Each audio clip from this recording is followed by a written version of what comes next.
That's why the NFL looks to Cisco Security, powered by AI, to protect their data from cyber attacks. When the game is on the line, the NFL relies on Cisco. We have a number of hands raised, so we're going to just start with individual questions. If you have a follow-up question, raise your hand again. We'll go back through the line here. We'll start with Ben. Well, let me just start. Sorry. So, had an opportunity to go back and watch the film. It's full staff, and just like I said after the game, it wasn't much positive to take out of the game. I guess if we want to say, one thing positive, it was good to see Cole Strange out there. And I would say he played pretty well, graded out pretty well in the game. And for a guy who hasn't played football in a year to go in there and play center, definitely was encouraging. So, for me, look, today we have the players in, we have our meetings and stuff and really just push forward to the last week of the season. We just got to be able to stay the course through all of the negativity. And look, again, as I've said, winning cures all, and we just need to win football games. We'll open up for questions. We'll start with Ben Volen. Hey, good morning, Jerod. Good morning, Ben. I know obviously you want to go out this year with a win, but any thoughts to not playing Drake May this week, given the injury risk and given his style of play and everything?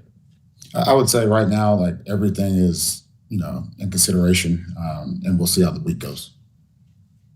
Next question, Chris Price, followed by Chris Mason.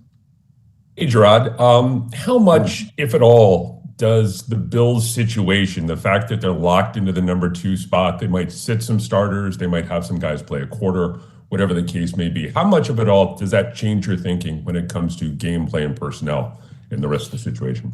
Yeah, my expectation is, if the guys are healthy, then they're expected to be ready to go out there and play. And again, we'll have to see how the week goes.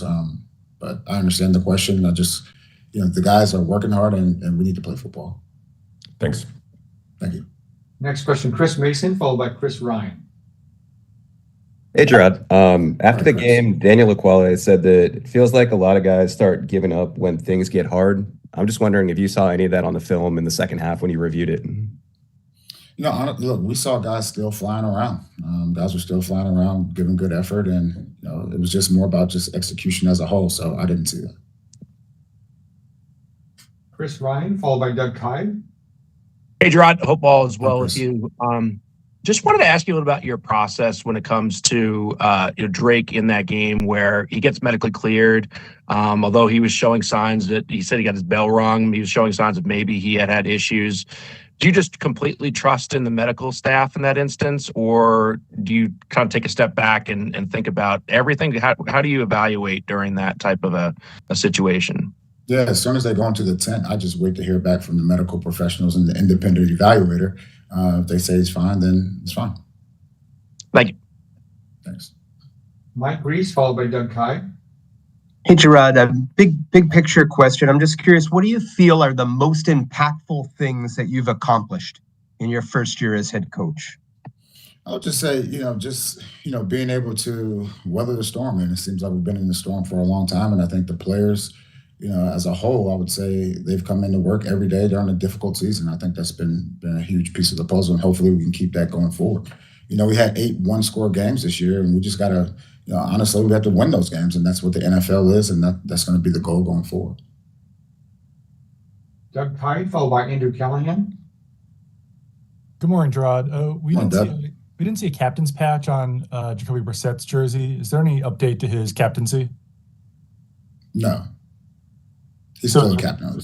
Okay, just left off the jersey then? Yeah. Yes. Thanks. Andrew Callahan, followed by Phil Perry. Hey, good morning, Jerod. Is Drake May in concussion protocol? No, he's not. No. Thank you. Phil Perry, followed by Ian Steele. Let me say this. As far as my understanding, he is not in the protocol. When would you learn that if he is? It'll be today. Thank you. Phil Perry, followed by Ian Steele. Hey, Jerod, could you Hey, Phil. describe how you and Alex have communicated this year? How would you characterize your level of communication and how well it's gone, in your opinion? Yeah. Look, we're in constant communication. We speak every single day. We're in meetings every single day together. And it's been good. Obviously, again, with our record, I mean, it's easy to say, well, maybe this or maybe that, but our communication has been great. Ian Steele, followed by Chris Gasper. I'm sorry, Chris Price. Morning, Jerod. Morning. Just as of right now, you guys are in line for the #1 overall pick next year. How does that, if at all, affect your game plan going into this week? 100% focus on beating the Buffalo Bills. I mean, that's what we have to do. Chris Price, followed by Chris Ryan. Jerod, Keon White was very outspoken toward the end of the week and then after the game as well. I know you said on the pregame show you had a chance to speak with him. You guys are okay. I don't know if you've had a chance to kind of catch up with him since his comments after the game and how those conversations have gone. Yeah, I did. We spoke this morning. I want to keep those conversations private, but we're on the same page. Thanks. Thanks. Chris Ryan, followed by Doug Kyed. Hey, Jerod, you mentioned earlier, 8 one-score games throughout the course of this year, and you had high expectations for establishing the brand of football you wanted to establish coming into this season. I'm just kind of curious now, as we're at the last game, do you feel that this has been more challenging than you anticipated, and how would you kind of evaluate where things have gone compared to your expectations going into the season, how you've grown as a coach throughout it? No, I appreciate the question. Look, I knew this was going to be a challenging season, first year head coach. Obviously, the expectations here are always high. Unfortunately, we just haven't been able to meet, those expectations. Now, in saying that, I think the biggest problem with us as a team starts with me is just being consistent. It's about consistency. It's about consistency on the field. It's about consistency inside the building. And, we just got to continue to work on that. Doug Kyed, followed by Mike Reese. Hey, Jerod, I know you said after the game that it was a coach's decision to start Ramondre Stevenson over Antonio Gibson. Can you give us a little bit more intel into what exactly happened there? No, there's really no intel. I mean, I'm just going to stick with coach's decision on that. Thanks. Mike Reese, followed by Mike Jerod. Jerod, up to this point, Joe Milton has been the third quarterback in every game. How much motivation is there internally to maybe bump him up to the game day roster this week and just to see more of what you have in an actual game? It's absolutely a possibility. But like I said earlier, all things are still under consideration. And we'll take 2 final questions, Mike Giardi and Mark Daniels. Morning, Jerod. Morning, Mike. I'm curious, after seeing the film, the pitch to pop, Ramondre, sort of what happened there. I know some guys talked about there being some heavy pressure on that side. Is that something maybe Drake should have checked out of the play?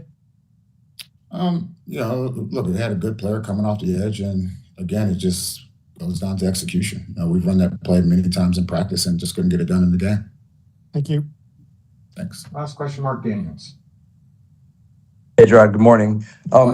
With this one game left, have you been given assurance by ownership that you'll return next season? I'm always in constant communication with ownership and feel like we're still on the same page. Thank you. Thanks. Thanks, everyone. Thanks, guys.